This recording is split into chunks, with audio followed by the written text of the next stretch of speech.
Well, today's Armistice Day, and we've come for a nice little walk out at Oathampton on Dartmoor. We are going up there,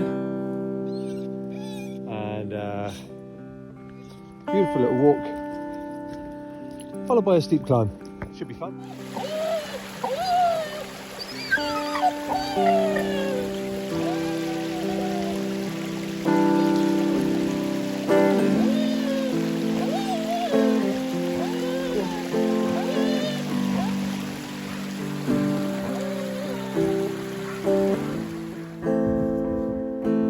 About halfway up now, just beautiful views.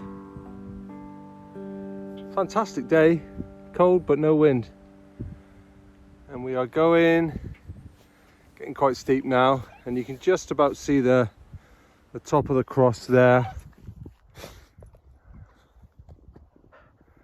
Just about there. That's where we're going. So we've got here about lunchtime.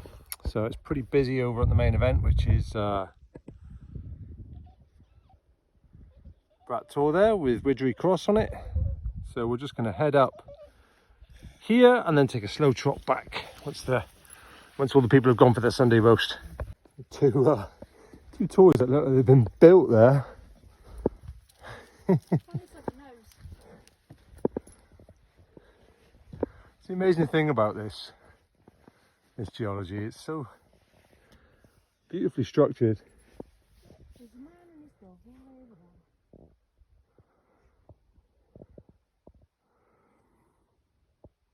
Just stunning, and absolutely zero wind.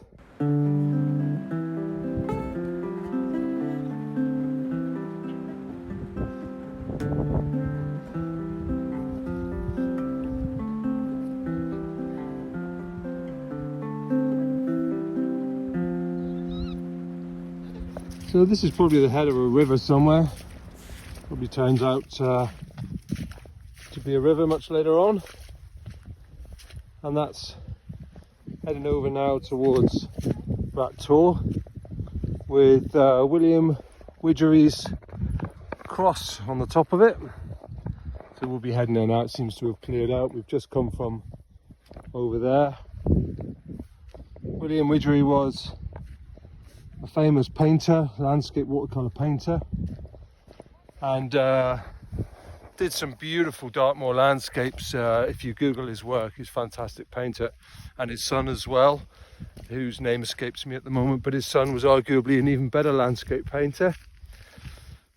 Nonetheless, he was worth obviously a small fortune, because for Victoria's Golden Jubilee in 1887, I think, he constructed that, known as Widgery's Cross, up on Dartmoor. We're heading towards it now, and you can only try and guess at how much work was involved in bringing up those massive blocks of granite up that really steep hill. I would suggest they probably dragged them up an easier route, but either way, it's never going to be easy. So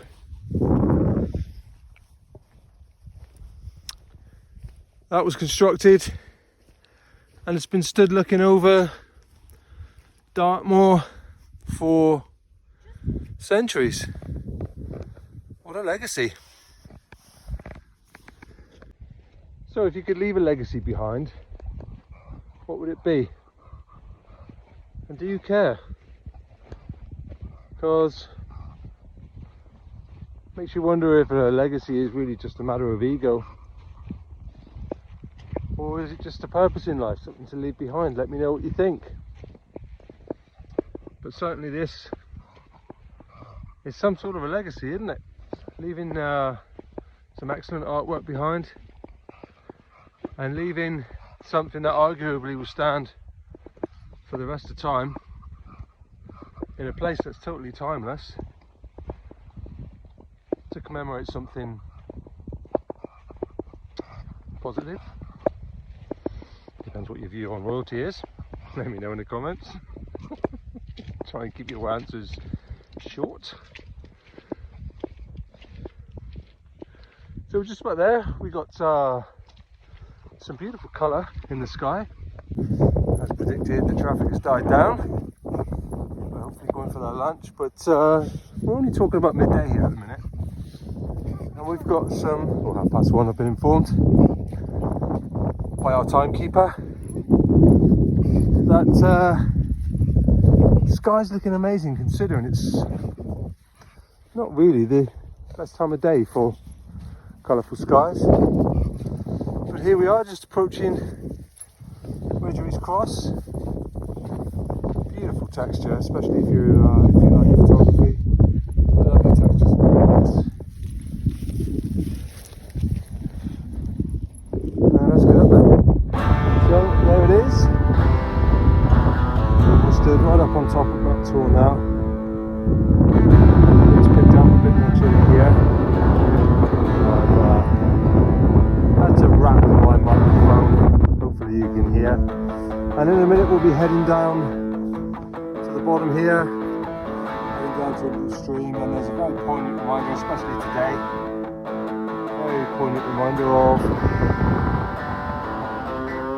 horrors of war.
What a beautifully peaceful spot, and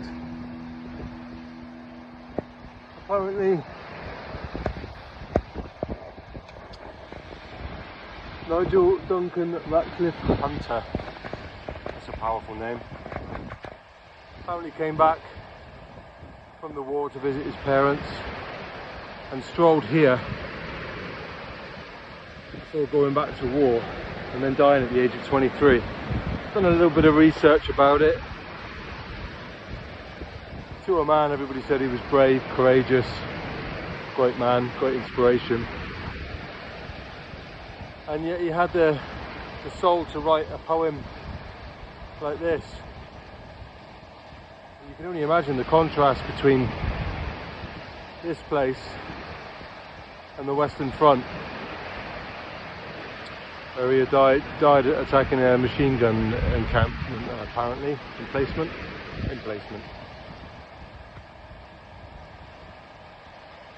You can only imagine how it must have felt coming from that to this, to go back to it. Just the whether you agree with war and heroism being only really a matter of where you were born. You can be a hero or a villain depending on purely who is looking at it. But a great example of courage and a heart of a warrior, the soul of a poet.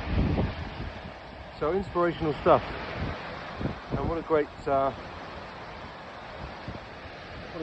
way to remember him. Well, that was a nice little walk up to Dartmoor and down to the river underneath Dartmoor. Look at Widgery Cross, and now back to the van. Nice cup of coffee. Also, on another note, whilst we were out walking, we were interrogated by a local. It was just a guy who came up to us and asked us if we were camping here. And we were just actually having a 6-mile walk. So just because we have a van doesn't mean that we're going to park up illegally and camp somewhere. We just put our van in a car park, went for a walk, came back, made a cup of coffee, and then we're going to go home like normal people. So I think that there's some sort of thing where people who've got a van are all actually being discriminated against because everybody thinks that we're doing something wrong. But this is our main mode of transport on the weekend because we're like going off and doing stuff, keep all our dirty boots and stuff in here. So I just think it's a bit weird, some random stranger asking us whilst we're out on a hike on Dartmoor whether we're camping here when we're just in the car park. And what business is it of theirs? You know, we're not doing anything wrong. There's lots of transporters in this car park as well. You know, they've just come up here, got their hiking gear on and gone for a walk, just like we have.